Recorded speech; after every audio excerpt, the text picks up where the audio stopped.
HighBridge, a division of Recorded Books, presents White Light by Vanessa Garcia. Read by Kyla Garcia. Panel 1. Painting is not dead. Harry Rand. Why do people become painters? Friedensreich Hundertwasser. For different reasons.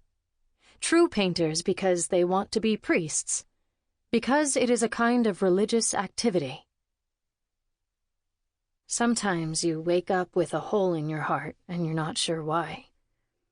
It's a circle, carved by something you can't touch, something that opens up in your sleep and wakes you up, hungry. This morning, before I got on the plane, it was like that. Like those lagoons left by old erupted volcanoes. They pull things and people into them, because the core of the earth, after it shoots out its molten lava, is as hungry as I am. My nerves are shot, as if the ends of them have brushed up against coca leaves and are standing on edge now, porcupine-like, pricking me under my skin. Must be why I've had on-again, off-again goosebumps since last night. I can't come back with nothing. If something big doesn't happen on this trip, I'll have to leave Tony, leave town, go back to school, teach. God, please don't make me a high school art teacher. My poor mother doesn't even know where I am. My sister either. I'm sick of bringing them down from all the almosts and maybes, the nearly solo shows, the hairline fractures between me and success, that line between being a total loser and being a successful artist.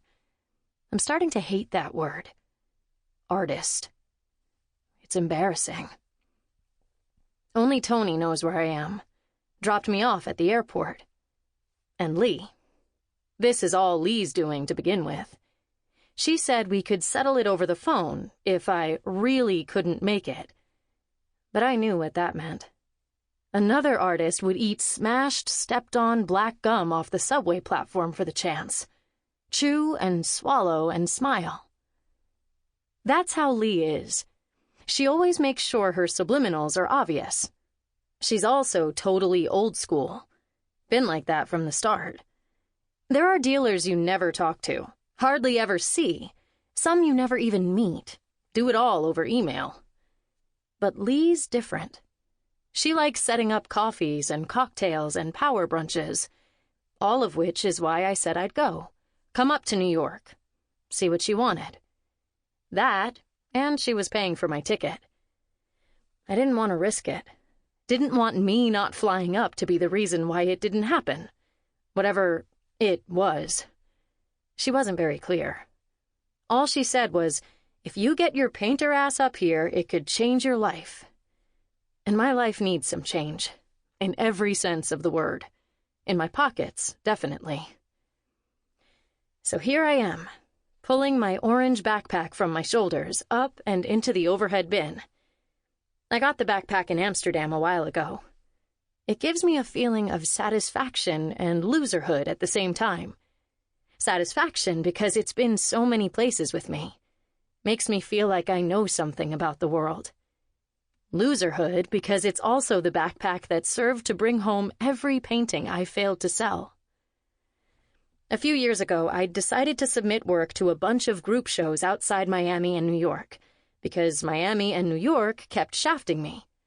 And one after another, galleries in Barcelona, Amsterdam, Santo Domingo, and San Francisco chose me for their juried group shows.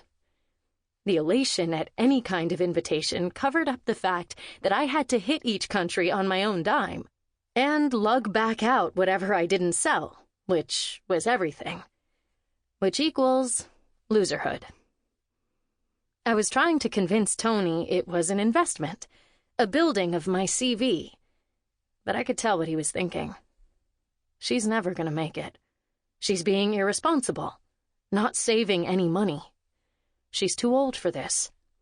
I can never marry her. And then Lee came along, and the possibility of a contract with a real New York gallery, a respected one.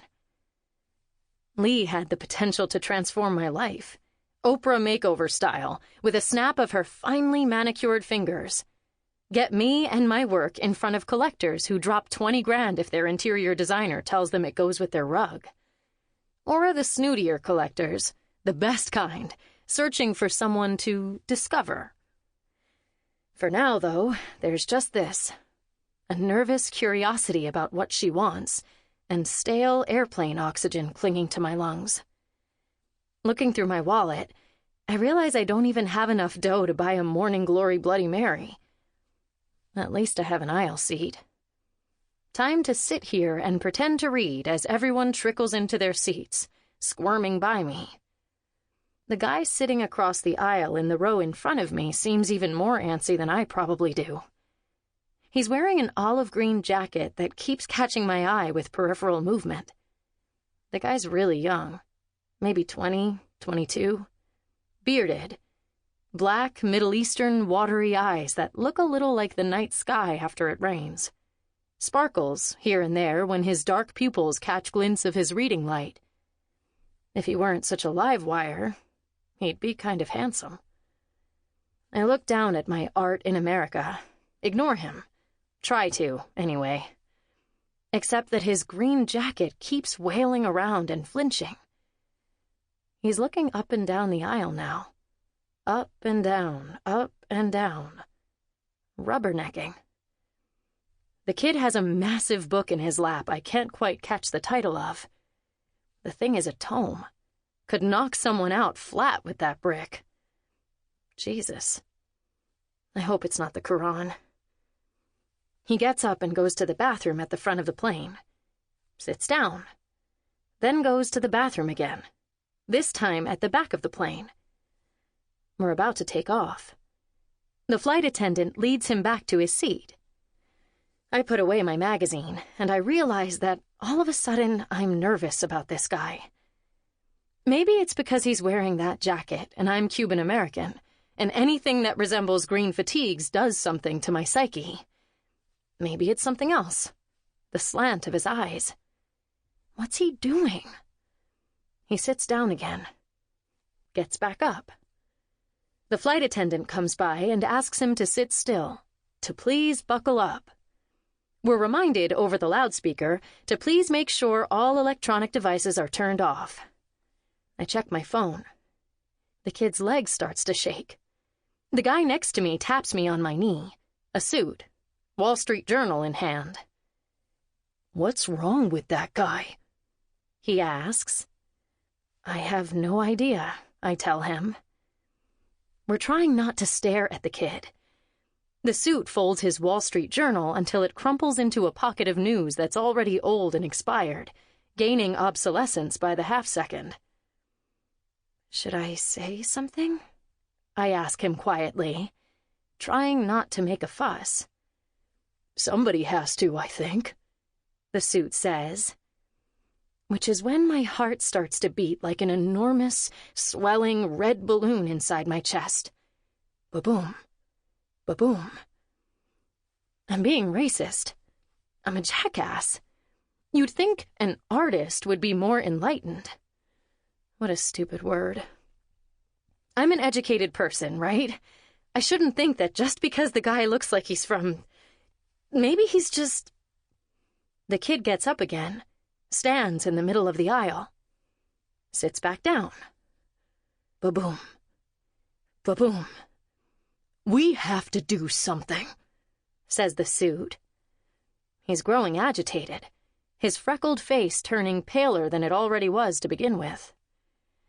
Why didn't I tell my mother where I was going? I don't even think she knows Tony's number, and Tony won't know anything's happened until he sees it all over the news. And Lee's going to think I stood her up. And Leo, who I haven't seen in forever, is going to wonder why I never got in touch to meet up after my meeting like I'd promised over email. I should have at least told Nina I was going to New York. Maybe she'd have come along, had a sister trip with me or something. But no, because then she'd be here right now, in danger. And Dad. When was the last time I saw Dad? Even talked to him? I'm a shit daughter. We have a shit relationship. I'm going to tell the flight attendant something, I tell the suit. I think you should, he says. He looks like he's about to throw up.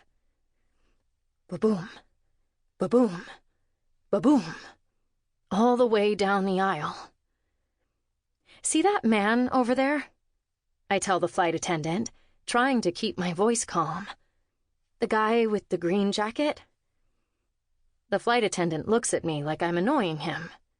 Listen, he's been acting really weird. He's freaking everybody out. He keeps getting up and sitting down, and I don't know, please just go over and look and see. You'll see he's acting very strangely. Well, he's definitely freaking you out, miss, he says, continuing to prep the drink card. We'll see what we can do. The flight attendant stays very cool, practically rolling his eyes at me. This must happen to him a million times a day. I get it. But what if this is the real thing? I don't know what else to do, and I don't want to make a show, so I go back to my seat. When I reach my aisle, the suit's eyes question me. I told them, I say, you don't think they'd do the same thing all over again, do you? Same tactic? That'd be stupid, right? I guess it would be stupid. They wouldn't ram another plane into... The flight attendant is standing in front of the kid, with the drink cart now.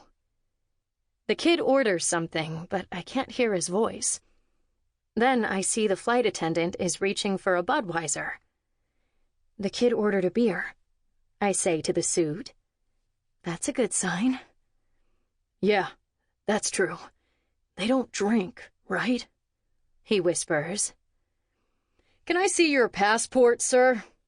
The flight attendant asks the kid, before handing over the beer. Good, good. They're taking precaution, says the suit. Then the flight attendant hands the kid his beer, and it's our turn to order our beverages. Suit and I remain vigilant. We order ginger ale. An hour goes by quicker than I realize, and half of one of those stupid romantic comedies they play has taken its course, when the kid, who's been staring straight ahead for a while, starts to look back and forth again. And then, because I'm looking straight at him, he gives me a big smile. I kind of love Jennifer Aniston, he says, pointing at the screen. She's hot. Plus, I think she's a good actress. I know that sounds stupid, but it's true, man. Rachel was a great character. She was hilarious. He says all of this with a perfect American accent. The kid is American. He's talking about friends, for God's sake. The suit next to me starts cracking up, and the kid thinks it's because he agrees with the Jennifer Aniston thing. Right? Am I right? Says the kid with frat boy intonation. I feel deflated, like a complete and total fool. The kid's just nervous. Maybe he just doesn't like flying. Maybe he's got a big meeting like me. Wait till I tell Leo. What a ridiculous misunderstanding. What a ridiculous person I am. I'm laughing a little too now. Nervous laughter. I like Ross, I say. He was the best character on Friends. David Schwimmer, says the kid, nodding. Yeah, he was good too. I flush pink with shame. The suit and I are embarrassed to look at each other. The suit stretches his hands in front of him, grabbing for the news again, shutting himself off to further conversation. So the kid talks to me instead. Did you watch the movie? Asks the kid. No, I've been trying to avoid them lately, because I overreact, I say, fumbling through the words a little, but trying to be cool. You know what they say about planes, that you cry more and laugh more. I get hysterical, especially if I drink wine. Then I know it's the end. Something to do with, I can't remember totally, but something about the oxygen level, or disorientation, or just plain nerves, man," he says, chortling. "Ha! I punned." A statement that makes me realize the kid's in college, probably a freshman, and that the book he had on his lap earlier was probably some Russian novel he's been assigned, or a massive chemistry textbook. "No, seriously," he continues, "it's scary to fly now. I spaz out. And it's not like the stewardesses are hot anymore either. The one that came by earlier hasn't shaved her legs in, like, months. Scruffy. Girls at school are like that, too. I don't get it." "Feminism," I say. I guess. I smile, and not sure what to follow with, I start to stand, deciding I should pretend to go to the bathroom, even though I could have probably waited until we landed. I kick myself all the way to the bathroom, feeling dumb for my fear, sad about it even, regretting all those hours of CNN, and, just to get the other side of things, Fox. All those traffic jams filled with NPR streaming on the car radio, reminding us that there are still terrorist operatives living and learning inside and outside the country. Red alerts, orange alerts, yellow alerts. Take off your shoes, lift up your hands, x-ray, scan, search, bend over.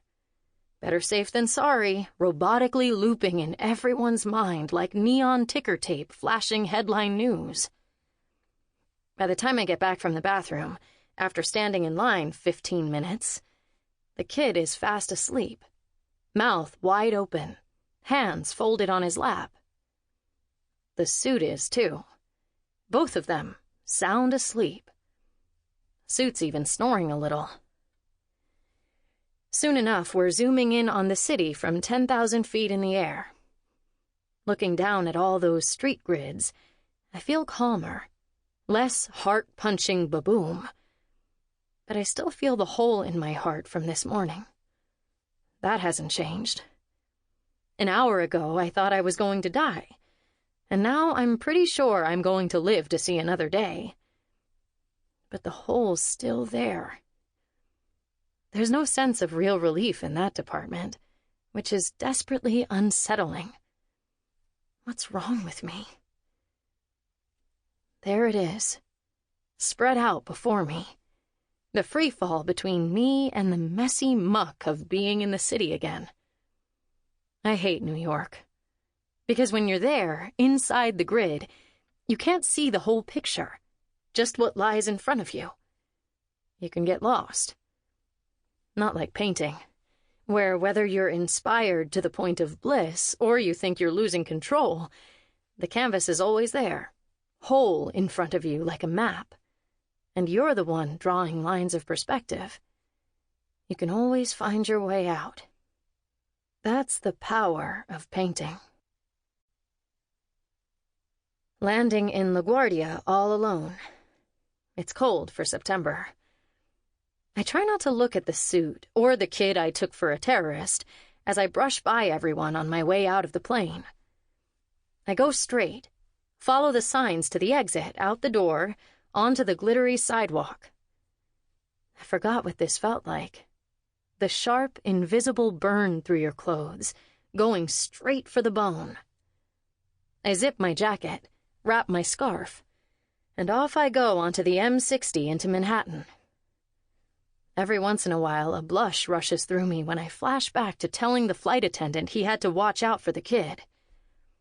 I can't help but feel like an idiot. Like I swallowed the same pill everyone else did. Forget being independent, individualistic, all those American things that used to be strong and good, where the American and artist in me melded together. At those traits, those words. I knew I'd have to respond to the attack as an artist. I knew that right away. That would come eventually. But what I'm finding is that responding to what happened to me as a person is harder. Harder personally than professionally. Because when I think about being in New York that day, not that long ago, and I remember the immobility of it all, how time froze over like in some superhero movie where Gotham stops in its tracks.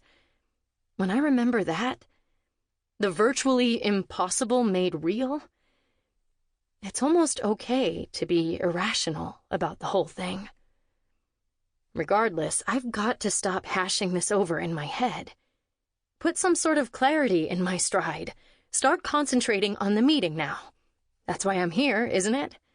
Not to go backwards in time, not to revisit the past, but to move toward the future. We ride straight through Queens. The houses with Christmas lights still on, even in September. Nothing's changed. Strolling through Harlem, an Old Navy now near the Apollo, and then there I am on 110th Street, getting on the subway, on my way to Chelsea to see Lee. On the subway, I recognize the same homeless people from when I used to live here, mad with the loneliness of this jam-packed, city-slicked Manhattan freak show. Here, nobody cares if your mind's cohesion is coming apart like the spine glue of an old book. Now I remember why I left on that 6-month break 3 years ago and never came back. You know you have to leave when the bums start talking to you. Usually they talk to themselves, and occasionally to each other, but sometimes they find a twin soul on the subway. And when that soul started to be mine, that scared me more than anything in the world. In the early days, it was okay. I was a wanderer, and the village was the shell I could bring to my ear, listening there to the whole of the ocean. But all that changed. Soon it was 2000, and I was living in Washington Heights. And then it was 2001. 7 years in New York had taken the wind out of me. I was sandwiched between drunks and immigrants without hope, people who had all sorts of things wrong with them, from the rich to the ditch of poverty. And suddenly the idyllic landscape of Bohemia turned to Gotham, as the world went up in smoke, and buildings got blown down like they were paper models in a college architecture class. Shock. And all I wanted was some fruit, some hope, the sweet juice of paradise trickling down my chin. But nowhere in this whole damned wasteland could I find an orange. And soon September turned to winter, and the world collected more disorder. And though the broken glass and paper eventually got picked up, the blizzards blew, and I couldn't take it anymore. Funny how the past rushes by you while you're on the train. 23rd Street stop now. Chelsea. Out of the subway. And air. My phone ringing 3 paces into the cold. Gordita. It's Tony. He's calling. I can't believe it. He's never done this before while I'm away. It's like he prefers to completely disconnect, which always makes me feel abandoned. We had a big fight about it before I left. I brought up marriage, how much I wanted it. And he brought up how much he just didn't feel it. Wasn't sure it was in the cards for him. He thinks it's because I'm jealous or insecure that I want him to call me while I'm away. But it's not that. I just like to know I have roots in people. Lately, I've been feeling like Tony could just disappear one day. He doesn't kiss me the same way he used to. And I'm scared he doesn't get the ups and downs that go with real growth. That he'll just leave on a down, in search of another up with somebody else. Hola, mi amor, I say. ¿Cómo estás? Are you going to the meeting now? Yes, right now. My voice is breathy as I walk briskly toward the gallery, which is almost in sight. I think about telling him about the plane incident, but I decide not to. Better to just keep moving. Suerte, gordita. Thanks, mi amor. And you? How's everything down there? Good, good. Everything is good. Same old, same old. Making money. And then, as if to add a little spice, "I'm going sailing later." "I'm jealous. Tell the captain I send my love." The captain, who introduced us, a 70-year-old Egyptian with a PhD in some kind of plant study or another, and a love for the sea. One day at an opening, that was it. "Veronica, this is Tony. Tony, Veronica. He asked me about you, but I told him that you were away." I'm sure he likes it this way better anyway. Just the boys. "Maybe. But when you come back, we should go together." That would be nice.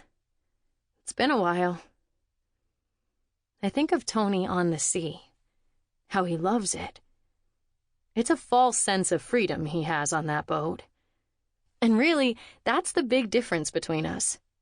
My freedom is real, somewhere inside me, not linked to motion or to a boat, or some pretend adventure. Or maybe I'm just kidding myself. Tony doesn't like roots, doesn't think he needs to be watered. In fact, I don't think he thinks of himself as a plant at all. "I'm sort of nervous," I tell him. "Dale, you're going to be great, gordita. Dale." Tony's trying to be supportive, I can tell. Usually he thinks these trips are nonsense. But this one's different, and he knows it. His voice is calm and confident, the soothing voice of peace and reason to my high-pitched, passionate, outward-driving, inner-sounding yawp. Even though we've only been together about 3 years, sometimes I wonder how I got along without him. "Okay, besitos," I say, blowing him a kiss over the sound waves. "Nos vemos mañana." I don't wait for an "I love you." Those are as rare as ripe dragon fruit. But when they come, they're extraordinary. I'll have to do without one today. By the time I click the phone off, I've already walked 2 quick blocks. I cross my fingers so hard they go white at the knuckles. A wave rises from my belly, and I feel like throwing up. My breath begins to shorten, and there are the goosebumps again. What if I fail? What if I go in there and talk to Lee, and whatever it is she wants, I fail at? What if it's how it always is? Close, but no cigar. What about Plan B? There is no Plan B. There has never really been a Plan B. How to go about being a graphic artist, or making billboards or magazine covers, or becoming a high school art teacher. I don't have the map for that kind of thing. The only grid I know is on the canvas, or in the plans for an installation. Echoing in my ears like the aftermath of bells, following the beat of my footsteps. "You will make it, Veronica." The voice of 1,000 teachers all telling me, "You can really paint. Keep painting. No matter what you do, keep painting." Tony's voice, on the other hand, "We agree it's very unlikely, right? That it's 1 in a million? The ones who actually make it." My father, "What about company logos? You can make a living off of making logos." Logos. The logic of capitalism. Branding. My father would love it if my work was on the side of a bottle of detergent. He'd probably stand in the aisle at the supermarket and announce to people that his daughter had designed the package for the newest Clorox cleaner. What about me? Can Lee brand me? And all of this, for what? What if nothing comes of it except a couple of dirty marks on canvas? What does it really matter anyway? Did it matter on the plane just now, when I thought it might all be over? What if canvas is supposed to remain white? What if I'm just dirtying everything? Shit. The shortness of breath hasn't been this bad since the 4th grade, when I ran out of the linen closet I used to hide in to ask Mom for help. My first panic attack. This feeling right now, walking to the gallery, and the child... Sample complete. Ready to continue?